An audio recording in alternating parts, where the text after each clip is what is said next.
Hello everyone, আসসালামু আলাইকুম। তো আমি সুশ্রীর একটা ব্লগ নিয়ে আপনারা চলে আসলাম। তো আমি আজ বানাবো হালিম। তো ফার্স্টে আমরা এখানে মশলাটা মিক্স ডালটা বের করে রাখবো। আর এখানে আমরা গরম পানি দিয়ে আগে থেকে ডালটা ভিজিয়ে রাখছিলাম।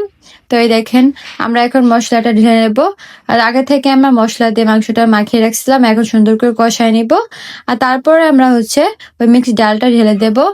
আর অবশ্যই খেয়াল রাখবেন, আগে থেকে গরম পানি দিয়ে চালটা ভিজিয়ে রাখবেন, তাহলে সেদ্ধটা খুবই সুন্দর হবে।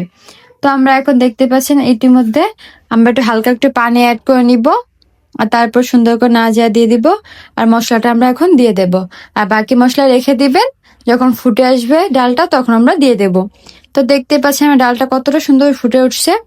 এখন আমরা বাকিটা মশলা দিয়ে দেব। তো অবশ্যই খেয়াল রাখবে যাতে হালিমটা নিচ দিয়ে লেগে না যায়। লেগে গেলে হালিমটা খেতে খুবই খারাপ লাগবে। তো আমরা এখন মশলাটা দিয়ে দেবো। আর এই পাশে আমার হালিমটা হয়ে গেছে। তখন আমরা শশা কুচি আর ধনিয়া কুচি আর একটু লেবু দিয়ে নেবো। তো আমরা এখন টেবিলে চলে যাব। তখন আমরা নান রুটি দিয়ে আর হালিম দিয়ে খাবো।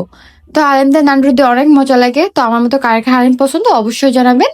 তো এই দেখে আমরা রুটিতে খাচ্ছি, অনেক মজা হয়েছিল। সবাই ভালো থাকবেন, সুস্থ থাকবেন। আবার কোনো ব্লগ নিয়ে চলে আসবো। আল্লাহ হাফেজ।